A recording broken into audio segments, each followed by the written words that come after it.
বন্ধুরা, আজকের সবচেয়ে বড় খবর হলো ইরান আর আমেরিকার ডেলিগেশন পাকিস্তানে পৌঁছে গেছে। দুদেশের প্রতিনিধিরা ইসলামাবাদে আছে। এখন ভাবো, এটা কিন্তু কম বড় ব্যাপার না। ইরান আর আমেরিকার মধ্যে সরাসরি বৈঠক, এটা বছরের পর বছর হয় না। সাধারণত এই দুই দেশ একে অপরকে দেখতেই পারে না। এটা তৃতীয় দেশের মাধ্যমে বৈঠক হচ্ছে। সেই তৃতীয় দেশ হলো পাকিস্তান। তো পাকিস্তানের প্রধানমন্ত্রী শেহবাজ শরীফ মধ্যস্থকারী ভূমিকায় আছেন। কিন্তু এই যে বৈঠক, এটা কি শুরু হয়েছে? না, এখনো হয়নি। মিডিয়া রিপোর্ট বলছিল সকাল 9টা থেকে 10টার মধ্যে শুরু হবে, কিন্তু সেই টাইম পেরিয়ে গেছে, বৈঠক এখনো শুরু হয়নি। কেন, সেটা নিয়ে এখনো অফিসিয়ালি কিছু বলা হয়নি, তবে বোঝা যাচ্ছে পর্দার পেছনে অনেক কিছু চলছে। আর যেটা সবচেয়ে গুরুত্বপূর্ণ, এই বৈঠক আজকেই শেষ হবে না।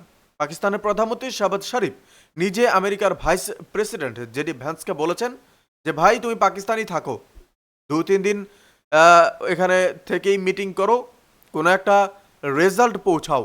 মানে এটা একটা লম্বা প্রক্রিয়া। আজকে যদি শুরু হয়, ফলাফল আসতে 2 থেকে 3 দিন লাগবে।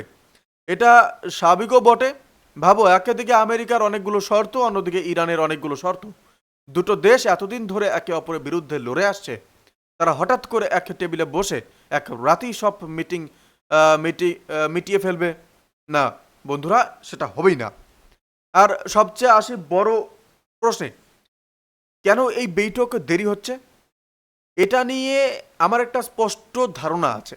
ইরানের একটা বড় শর্ত ছিল, লেবাননের সিজফায়ার আগে হতে হবে, তারপর বৈঠক। মানে ইসরায়েল লেবাননে হামলা বন্ধ করবে, তারপর ইরান টেবিলে বসবে। এখন কি হলো জানো? আজকে সকালেই, একদম সকালে, ইসরায়েল লেবাননে আবার হামলা করে দিল। হ্যাঁ, আবার। ডোনাল্ড ট্রাম্প নিজে বলেছিলেন যে ইসরায়েল হামলা বন্ধ করবে, কিন্তু ট্রাম্পের কথার যে দাম কতটুকু, সেটা আরও একবার প্রমাণ হয়ে গেল।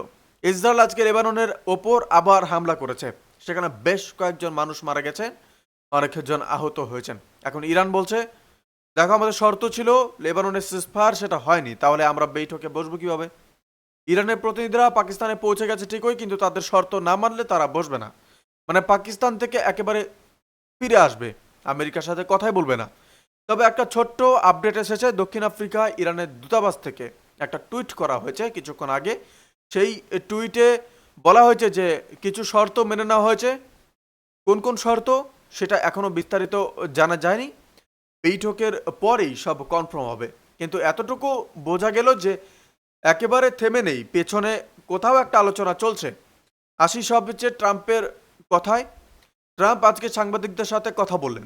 তিনি একটা কথা একদম স্পষ্ট করে বলেন, ইরানের কাছে পারমাণবিক অস্ত্র থাকতে পারবে না, কোনো অবস্থাতেই না। এটাই আমেরিকার সবচেয়ে বড় দাবি। মানে বৈঠকে যাই হোক, যাই আলোচনা হোক, ট্রাম্পের কাছে একটাই বটম লাইন, ইরান পারমাণবিক অস্ত্র তৈরি করতে পারবে না, রাখতে পারবে না। এই এক শর্তে ট্রাম্প কোনো আপোষ করবে না। এটা নিয়ে একটু ভাবু। ইরান কিন্তু বহু বছর ধরে তাদের পারমাণবিক কর্মসূচি চালিয়ে আসছে। তারা বলে এটা শান্তিপূর্ণ কাজে ব্যবহার হবে, বিদ্যুৎ উৎপাদন, গবেষণা। কিন্তু আমেরিকার ইসরায়েলের দাবি ইরান আসলে পারমাণবিক বোমা বানাতে চাইছে। এই দ্বন্দ্ব দশকের পুরনো। এখন ট্রাম্প বলছেন একদম বন্ধ করতে হবে। ইরান কি এই শর্ত মানবে? সেটাই হলো আসল প্রশ্ন। আমার মনে হয় এখানেই বৈঠক আটকে যাবে। ইরান তাদের পারমাণবিক কর্মসূচিকে তাদের জাতীয় গর্বের বিষয় মনে করে। এটা ছেড়ে দেওয়া তাদের কাছে অপমানজনক। আর ট্রাম্প এটা ছাড়া কোনো ডিল করবেন না। তাহলে বোঝোই মাঝখানে পাকিস্তান কতটা কঠিন কাজ করছে। এবার আসি একটা ব্যাপার নিয়ে, যেটা দেখে সত্যিই হাসি পেয়েছে। নিউ ইয়র্ক টাইমস, আমেরিকার অন্যতম বড় পত্রিকা, তো একটা দাবি করেছে। তারা বলছে যে ইরান স্টেট অফ হরমুজে যে বারুদি সুড়ঙ্গ পেতেছিল জাহাজ আটকানোর জন্য, ইরান নাকি সেগুলোর লোকেশন ভুলে গেছে। মানে ইরানের নৌসেনা নিজেই জানে না কোথায় কোথায় সমুদ্রের মধ্যে মাইনগুলো পেতেছিল। এই খবরটা পড়ে আমি প্রথমে ভাবলাম, এটা কি সিরিয়াসলি বলছে? এরপর হাসি আর থামানো গেল না। বন্ধুরা, ইরান যে টেকনোলজি দিয়ে বা যে টেকনোলজি নিয়ে যুদ্ধ করছে এই কয়েক মাস, সেটা দেখার পরে এই কথা বিশ্বাস করতে বলছো? ইরান এয়ার ডিফেন্স সিস্টেম বানিয়েছে, ড্রোন বানিয়েছে, মিসাইল ছুড়েছে, আর তারা নিজেদের মাইনের লোকেশন ভুলে গেছে। এটা কোনো কথা হলো?